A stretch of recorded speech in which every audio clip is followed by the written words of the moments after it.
Ms. Adams, when you were assigned the task of working on Creature from the Black Lagoon, did you have any idea that this production was going to last for half a century and beyond, and that you'd be seeing it again in 3D on the big screen in Hollywood? Goodness, no.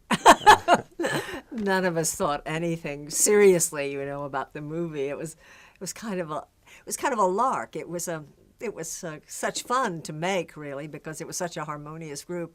But none of us thought we'd still be talking about this movie this many years later. None of us did. We, as Ben Chapman says, we would have saved a lot more things had we known. Well, tell me about Jack Arnold. Jack Arnold is one of the top, I would say, 2 or 3 directors of 3D movies from that era. He understood a lot of the aesthetics of filming in third dimension and what you should or shouldn't do.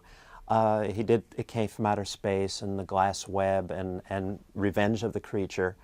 Can you tell us a little bit about working with Jack Arnold on this film? I'd say that the main quality that Jack had was that he seemed very relaxed.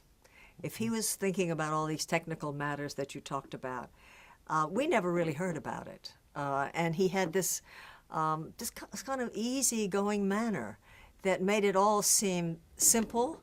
And when I look at the picture today, I realize what wonderful staging he did, on that boat. Because you see many pictures of this genre where people seem lined up and it's very phony. And this, he had people at different levels and different attitudes and so on. And he did such a good job. I mean, I think that's one of the main reasons this picture has survived all that time. And as I say, he made it seem easy and fun. Do you recall anything about, as an actress, do you recall any difficulties with the 3D camera or any of the technical aspects? Anything come to mind that was unique about filming in 3D? All I can say is not really, because they seem to just take care of that for us. Which was wonderful if you think about it for the actors. So then we didn't have to think about technical matters when we were playing the scenes. And I really don't recall any difficulties at all with the system, with the the cameras or anything at all. As I say, I think that's one thing about Jack too, that he made it simple for us. Well, at that time, 3D was the big thing in Hollywood. It was going to save the studios from television and bring people back to the movies.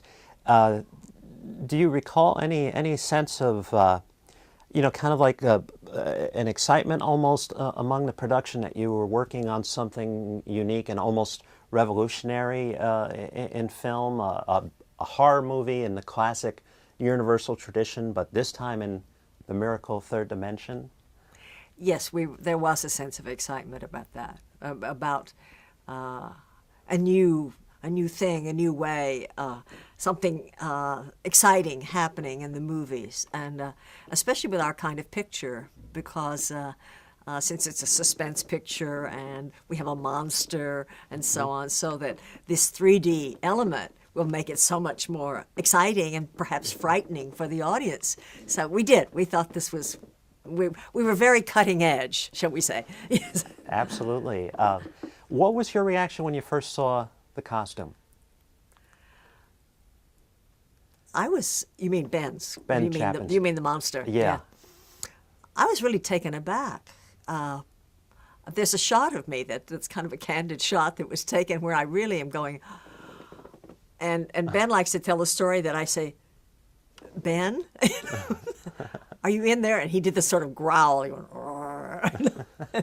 and then we started to laugh. But no, it was a truly remarkable costume. And to think that it was done right in the lab at Universal, Bud Westmore and Jack Keevan and they just did it. They just made it. And of course, there's a story that another lady designed it. That a lady designed it, but it was a wonderful, wonderful costume. And look, it's held up all these years.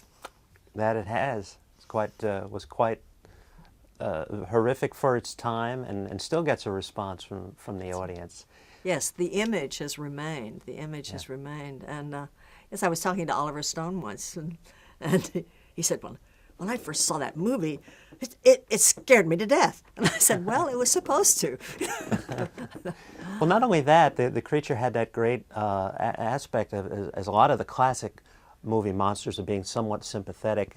And of course, that's what Marilyn Monroe is talking about in 7-Year Itch when they're leaving the theater, just before she stops over the little subway grate That's and right. does her great scene.